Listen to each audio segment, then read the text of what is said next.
কারণ এই দেবিদার আসনটি বাংলাদেশের সবচেয়ে আলোচিত একটি আসন।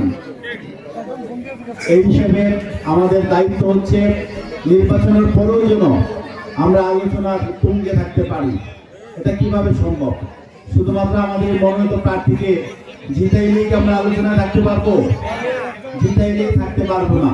এর জন্য আমাদের যে কাজটা করতে হবে সেটা হচ্ছে সর্বোচ্চ সংখ্যক ব্যবধান, যেটা বাংলাদেশের অন্য কোনো আসনে আর এত ব্যবধান থাকবে না। এই সকল সর্বোচ্চ এবং বিপুল ভোটে আমরা আমাদের এই দেবিদার আসনটিকে দলদলীয় গুরুত্ব উপহার দিতে চাই। অনেক জুলুম এবং নির্যাতনের মাধ্যমে জুলাই আন্দোলনের জন্ম হয়েছিল। আজকের যে সময়টি, এটা আল্লাহ রাব্বুল আলামিনের পক্ষ থেকে একটি নিয়ামত।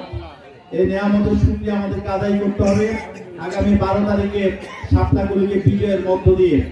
আজকের এই দিনটি আসার পিছনে আপনারা জানেন, বাংলাদেশ জামাত ইসলামের সাবেক মন্ত্রী মাওলানা মতিউর রহমান নিজামী সহ আমাদের অসংখ্য নেতা কর্মীদেরকে ফাঁসিতে ঝুলিয়ে হত্যা করা হয়েছে।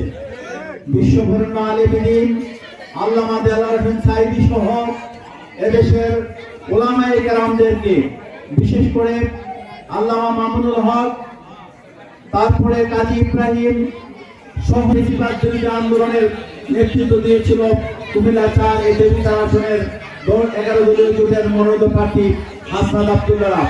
আজকে আমরা এই সকল বীর সন্তানদেরকে আগামী দিনে সংসদে পাঠিয়ে আমাদের পক্ষে ন্যায় এবং ইনসাফের পক্ষে কথা বলার জন্য সুযোগ করে দেওয়া, এটা আমাদের সকলের নৈতিক দায়িত্ব। আমার কাছে একটি দরখাস্ত এসেছে।